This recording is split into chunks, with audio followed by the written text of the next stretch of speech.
4 ہفتے سے میری گاڑی کھڑی ہے۔ ٹھیک ہے، ساتھ ہی رہیے گا آصف۔ ہمارے ساتھ موجود ہے ماہر معاشیات ڈاکٹر سلمان شاہ۔ ڈاکٹر سلمان شاہ صاحب، کیا کہیں گے آپ؟ پیٹرولیم مصنوعات کی قیمتوں میں اضافہ کر دیا گیا، ایکسپیکٹڈ تھا یہی؟ بالکل ایکسپیکٹڈ تھا، کیونکہ اب آئی ایم ایف پروگرام کے مطابق جو آپ نے پرائر ایکشنز کرنے تھے وہ ہو رہے ہیں۔ روپے کی قیمت جو ہے وہ فردر کم کی جا رہی ہے اور ڈالر کی اڑان کو اور اوپر لے کے جا رہے ہیں۔ پیٹرولیم پرائسز جو ہیں اس میں اضافے کیے جا رہے ہیں۔ ٹیکسوں کی کیونکہ شارٹ فال بہت ہو گئی ہے، ٹیکس کلیکشن نہیں ہوئی، اس کو بھی پورا کرنا ہے۔ تو ہر قسم کے یہ جو اس وقت ہیں ٹیکسز اور قیمتیں اور ڈالر کی قیمت، یہ سب جو ہیں اب اوپر جا رہے ہیں۔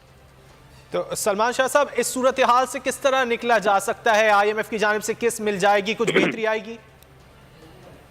دیکھیں، یہ تو اب کتنے سالوں سے ہم نے اپنے اکانومی کو برباد کیا ہے، قرضوں کا پہاڑ کھڑا کیا ہے، دنیا کی سب سے مہنگی بجلی بنانے کا نظام بنایا ہے، چوری، کرپشن، ہر قسم کی غلط پریکٹسز ہیں ہماری اکنامک مینجمنٹ میں۔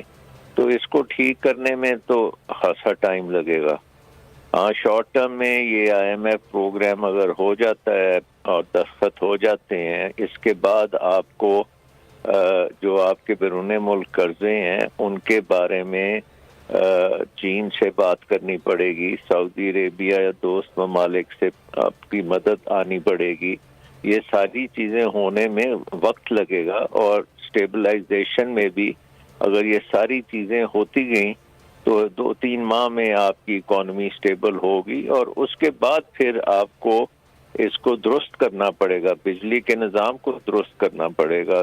آپ کو بہت سے جو خسارے ہیں پبلک سیکٹر کمپنیز کے وہ ختم کرنے پڑیں گے، پرائیویٹائزیشن کرنی پڑے گی، ڈی ریگولیشن کرنی پڑے گی۔ تو بہت سے کام ہیں جو کرنے ہیں۔ اس وقت ایمرجنسی وارڈ میں آپ سمجھے پاکستان کی اکانومی ہے، اور اس میں یہ علاج ہو رہا ہے جو کہ بڑا مشکل علاج ہے۔ ٹھیک ہے سلمان شاہ صاحب، بہت شکریہ، آپ نے وقت نکالا ہم سے گفتگو کی۔ ہمارے ساتھ موجود ہیں ڈاکٹر شاہد حسن صدیقی صاحب۔ شاہد صاحب،